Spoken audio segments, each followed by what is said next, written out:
Lesson 13, A Meaningless World Engenders Fear. Today's idea is really another form of the preceding one, except that it is more specific as to the emotion aroused. Actually, a meaningless world is impossible.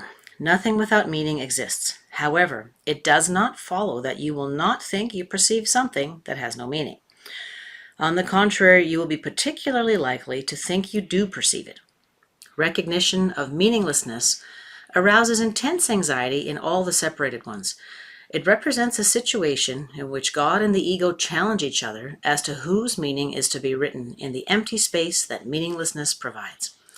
The ego rushes in frantically to establish its own ideas there, fearful that the void may otherwise be used to demonstrate its own impotence and unreality.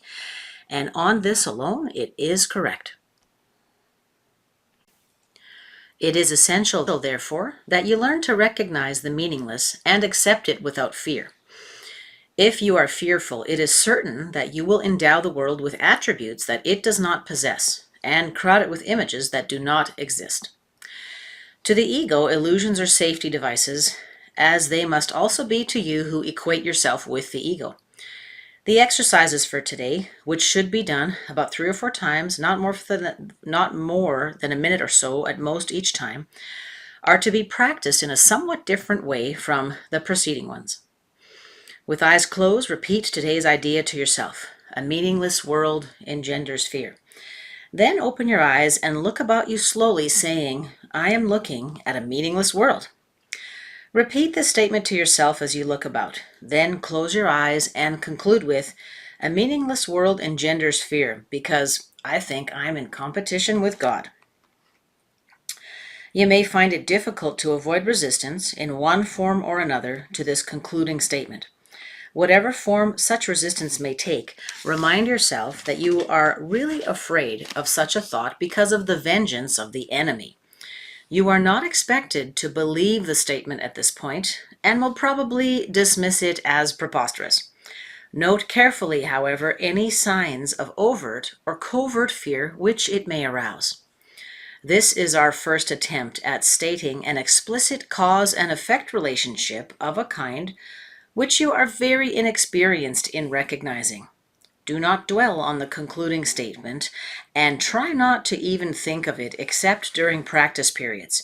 That will suffice at present. So, a meaningless world engenders fear.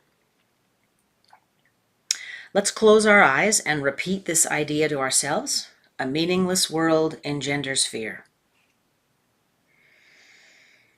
And now let's open our eyes and look around us, finding objects upon which to cast our gaze. I am looking at a meaningless world.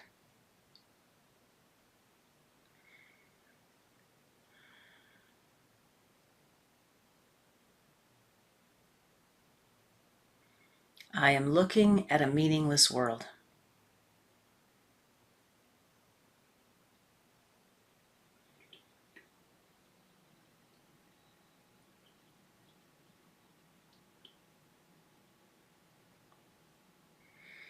Now let's close our eyes and conclude with this statement.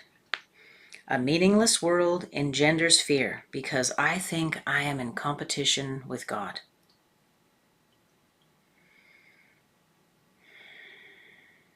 A meaningless world engenders fear because I think I am in competition with God.